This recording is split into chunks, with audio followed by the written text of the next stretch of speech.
Okay, alors, chez vidéo a déterminant, mon dit qu'on déterminant n'est à ça, non? Ta fine ever, déterminant ça, so tu vas par les champions, so inverse formula champion, à Cramaru, à Piro, déterminant il y a, volume, il y avait ça depuis à l'ipiomo. Alors, tout, si ma t'inquiète, à Koufata formula, déterminant il y a, E time Kufata. E time Kufata, the Gero Kufata, so to E yet diagonal machine, Alka Canan you are. No, at our C11, C12. And Uma to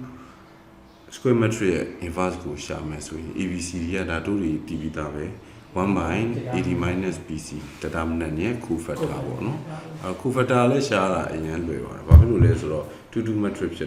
no to do metric or jala liva that never uma biake so uma metric the got e ko fat has we divo dili or no ero no see ko fata no see ko fata so di go b no b go ma du ga minus b ဖြစ်သွားတာเนาะအတားမျိုးအဲ့တော့ဟုတ်ပြီဒီကောင်အတူပြန်ပြောမယ်ဆိုရင် inverse ဆို1 minus determinant ရဲ့အခု factor matrix ကို transpose လုပ်တာเนาะဒါပဲအဲ့တော့ဒီမှာဆိုရင် product of m minus 1 and 3လို့သူပြောတယ် professor ဒီမှာဆို product of n and 3လို့ပြောတယ်အဲ့တော့ကိုဘယ်လိုထင်လာလဲဆိုတော့ inverse ဆိုတာတကယ်တော့ diagonal မြောက်ခြင်းမှာเนาะ diagonal မြောက်ခြင်းမှာဒီကောင်က product of an entry လေဒီကောင်တွေကိုမြှောက်လိုက်တာပဲဟုတ်တယ်တနည်းအားဖြင့်ပြောရင်ဒီကောင်ကြီးက matrix ကြီးဆိုဒီကောင်မြှောက်ထားတဲ့အချိုးဒီကောင်နဲ့စားတာပဲနော်ဒါကိုထင်တာပေါ့တရားဝင်တော့အဲ့လိုတော့ဒီမှမပြောမှန်ကြည့်အောင်နော်ထားလိုက်တော့ဟုတ်ပြီအဲ့ဒါဆိုရင် how to check the a တဲ့ဒီကောင်ကပါလဲcofactor transpose that a နော် that a ဆိုဒီမှာ identity ထည့်တာidentity value ထည့်တာလဲဆိုတော့ခါကျတော့သူက 1 my that a လေဟောတော့1 my that a ဆိုဒီကောင် identity ထည့်လာလဲဘာမှမထူဒီတိုင်းပဲတကယ်တော့ဟို factor ကို matrix နဲ့မြောက်ချင်တော့ identity ထည့်တယ်လို့ယူဆလို့လည်းရပါတယ်။နောက်နှစ်ခုလုံး inverse lamp လိုက်မှာ။နော်အဲ့လိုတွေးလဲရတယ် inverse lamp လိုက်ဒီကောင် that a ဖြစ်သွားမှာလေ။ဟောတော့ဒီမှာ cofactor transpose ကတော့ဒီဘက်မှာ divided ဖြစ်တော့ဟိုဘက်မှာဆိုရင် multiplication ဖြစ်မှာပေါ့ဟောတော့နော် a inverse ကိုလှန်လိုက်တော့ e ဖြစ်သွားမှာပေါ့နော်အဲ့ဒါကို professor ဒီမှာဒီကောင်ရှင်းပြတာပါရတယ်သူကနောက်တစ်ခုထပ်ပြီးတော့နောက်တစ်ခုမှာကြာတော့တို့ပါလဲဆိုတော့ ahb တို့ရဲ့ equation အခုvector h ကဒါဆို a inverse b ပဲပေါ့အဲ့တော့ a inverse ဆိုတာပါလဲ1 by that a ရဲ့ cofactor transpose ရဲ့ b ရဲ့ပေါ့နော်အဲ့မှာ grammar rule ကိုမိတ်ဆက်ထားတယ်ဒီတိတိကျအောင်မဟုတ်ဘူးအဲ့တော့ c transpose b ရဲ့ပထမဆုံး entry ကပါလေတဲ့ထားလိုက်တော့ something တစ်ခုခုဖြစ်မယ်ဒီကောင်ဒီ matrix n by n matrix ဟောတော့မလားဒီကောင်ဒီ n row ရှိတဲ့ vector နော် column vector ဆိုတော့ဟုတ်ပြီ cofactor နဲ့ b နဲ့ကိုမြှောက်တာပဲဟောတော့ cofactor ဒီကောင်นี่ဒီကောင် b နဲ့မြှောက်တာပဲအဲ့တော့ cofactor နဲ့ဒီ number နဲ့ကိုမြှောက်မယ်ဆိုရင်တဲ့တခြားတစ်ခုခုရဲ့တခြား matrix တစ်ခုခုရဲ့ determinant ပဲတဲ့ဒီကောင်ကလည်း c transpose b อ่ะနော်တခြားကောင်ရဲ့ဘယ်ကောင်လဲတော့မသိဘူးနော်တစ်ခုခုရဲ့ဒါဟိုပါပဲပေါ့ determinant ပဲပေါ့အခါကျတော့အဲ့တစ်ခုခုကိုငါတို့ b လို့ခေါ်မယ် matrix b လို့ခေါ်လိုက် matrix b လို့ခေါ်အဲ့ဒါဆိုရင် h မှာ h1 component က that b by that e h1 component နော်ဒီမှာ that b by that e ဟုတ်တယ်နော် and h2 က that b2 by that aနော်ဒီမှာ h1 h2 လေနှစ်ခုရှိတာအဲ့တော့ b1 b2 b3 တွေအားတဲ့ grammar ရှာတွေ့လာခဲ့တယ်တိလာခဲ့တယ် matrix တွေပဲနော်ထားလိုက်ပါတော့ဒါကတော့ဒီ grammar rule တို့သုံးဖို့လိုချင်တယ်လို့လည်းမလိုချင်တယ်မလို့ဒါ mix ဆက်ထားတာပေါ့နော် okay ဟုတ်ပြီအဲ့တော့နောက်တစ်ပိုင်းဒီ slide ရဲ့နောက်တစ်ပိုင်းကပါလဲဆိုတော့ that a volume of the box ပဲ determinant က volume ကိုပြီးတယ်ဟုတ်တယ်ဘာဖြစ်လို့လဲဆိုတော့တို့က diagonal မြောက်ခြင်းနေဖြစ်နေတဲ့ခါကျတော့အဲ့တော့ vector 3ခုရှိမယ်ဆိုလို့ရှိရင်အဲ့ vector 3ခုကိုအားလုံးကျုပ်ဆွဲလိုက်လို့ရတယ်ဟုတ်တယ်နော်ကျုပ်ဆွဲလိုက်လို့ရတယ်ကျုပ်ဆွဲပြီးဒီ diagonal မြောက်ခြင်းနေဒီကောင်နဲ့ဒီ a1 နဲ့ဒီကောင်နဲ့ဒီကောင်နဲ့မြောက်တော့ဘာလဲ a11 a22 a23 ဟုတ်တယ်မလားနော်အဲ့တော့ဒီကောင်က box တစ်ခုပြီးတယ်ဆိုတော့ဒီအရာကြီးဘာလို့ဆိုတော့ဒီ box ကအလျားမြောက်အနံမြောက်အမြင့်လေဟုတ်တယ်နော်အဲ့တော့ဟုတ်ပြီ determinant က negative ဖြစ်တယ်ဆိုရင်ရော အဲ့ဒါဆို box ရဲ့ volume ယူခြင်း absolute ယူလိုက်ပေါ့ဟုတ်နော် absolute မယူခြင်းလဲ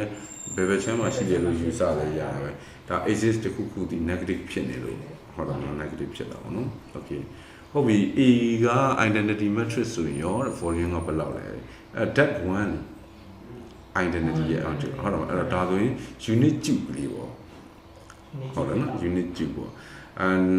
တကယ်တော့ဒီကောင် orthogonal လည်းဖြစ်ရင်တော့ unit ကျုပ်ဖြစ်မှာပေါ့ unit ကျုပ်ဆိုတော့ဘာလဲဆိုတော့သူဒီ xyz axis 3ခုအတိုင်းပဲ1 unit စီရှိပြီးတော့တစ်ခုနဲ့တစ်ခု orthogonal ဖြစ်တာเนาะအဲ့တော့ identity လေးဖြစ်တာ unit ကျုပ်ပေါ့ဟုတ်ပြီအဲ့တော့ that one ရရင်ဒါကျုပ်ပါပဲတဲ့ဟုတ်ပြီတကယ်မို့ orthogonal matrix ကျုပ်တစ်ခုရှိတယ်ဆို A ကကျုပ်ဆိုရင်တဲ့ဒါသူလည်းကျုပ်ပုံစံမျိုးဖြစ်မှာအတူတူပါပဲဒါပေမဲ့တစ်ခုရှိတယ်သူက orthogonal matrix ဖြစ်တော့သူကတစ်ခုနဲ့တစ်ခုကတောင်းမှန်ကြเนาะတောင်းမှန်ကြနေတယ်ဆိုတော့ဒီကောင်က orthogonal matrix ဆိုတာဟို unit vector တွေစုထားတဲ့ကောင်ကြီးပဲလည်းမဟုတ်ဘူးတခြားကောင်တွေလည်းရှိသေးတယ်အခါကျတော့ဒီကောင်တွေကဒီတို့ axis အတိုင်းပဲဒီလိုလေးဖြစ်နေမှာတော့မဟုတ်ဘူးတစ်ဖက်ဖက်ကိုစောင်းနေတာမျိုးလှည့်နေတာတွေဖြစ်မှာပေါ့နော်အဲဒါပဲဟုတ်ပြီအဲ့တော့နောက်တစ်ခုက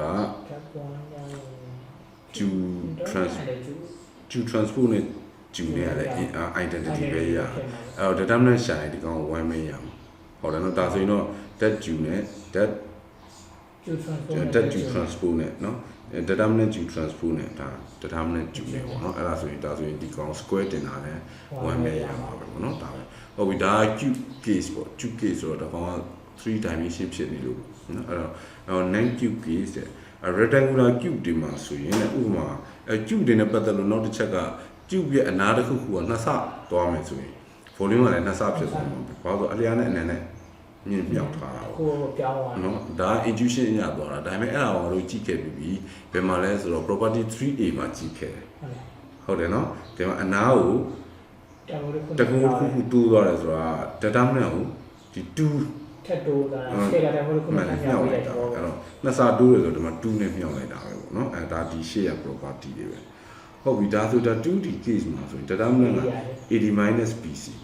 ဟုတ်တယ်နော် AD-BC ဆိုတော့ဒါအနေပြန်ကျုပ်ကန်ကြီးဖြစ်နေမှာပေါ့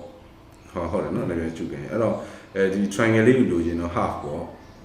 half determinant ပေါ့နော်ဒါပါပဲအဲ့တော့ဒီ case မှာဆိုရင်ဒါ area ကိုပြတယ်လို့ပြောလို့ရတယ်နော် volume မဟုတ်လို့နော်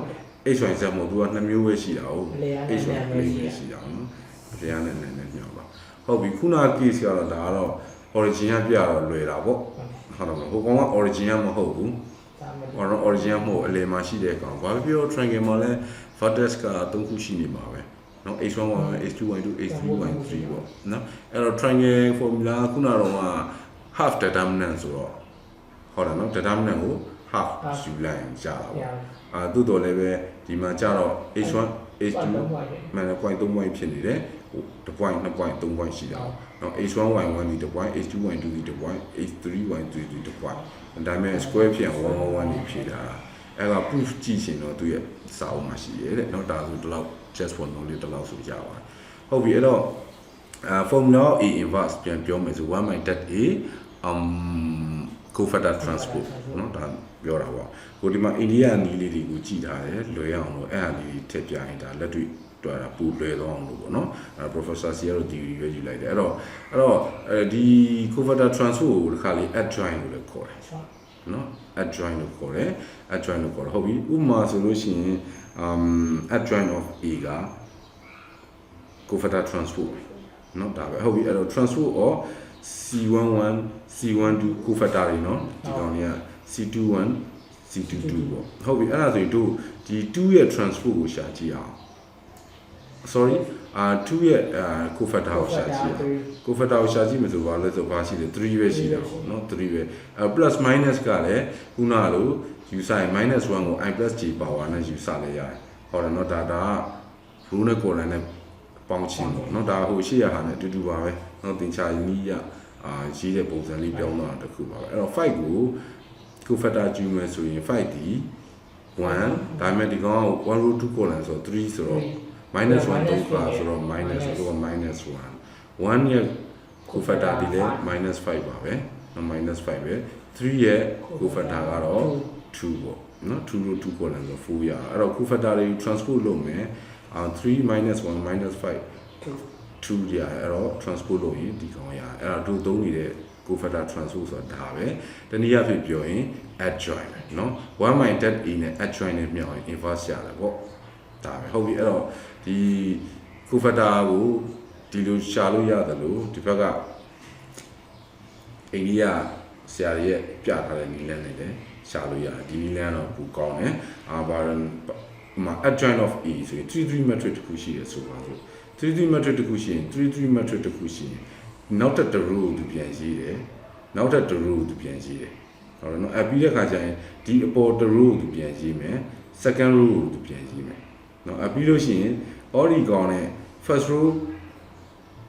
first column ကိုဖယ်ထုတ်လိုက်မယ်သူမတော့ဘူးဟုတ်နော်မတော့ဘဲနဲ့ဒီကောင်လေးသူ determinant ရှာတယ်3 3 minus 0 3ပဲဟုတ်တယ်နော်ပြီးတော့4 minus 2 2ပဲဟုတ်တယ်နော်0 minus 6နော်အဲ့ဒါဆို plus 6ဟုတ်တယ်နော်ပြီးဒီမှာဒီလိုပဲတွက်ချသွားမယ် sorry ဒီမှာဒီကောင်ကဒီဘက်ကိုသွားမှာနော်ဒီဘက်ကိုသွားမှာ3 2 6နော်ဒီကောင်ဆိုရင်0 minus 1ဒါဆို plus 1ဟုတ်တယ်နော်1 minus 0ဟုတ်တယ်နော်2နဲ့0နဲ့ပြောတာမဟုတ် plus 2မဟုတ်2နဲ့0ပြောတာ0 1 minus 0 အဲ့ဒါမှာ2 minus 0 2 okay ဒီမှာ2 minus 0 2ပဲ0 minus 2 plus 2 3 minus 2 5ဖြစ်သွားအဲ့ကောင် transpose လုပ်မယ်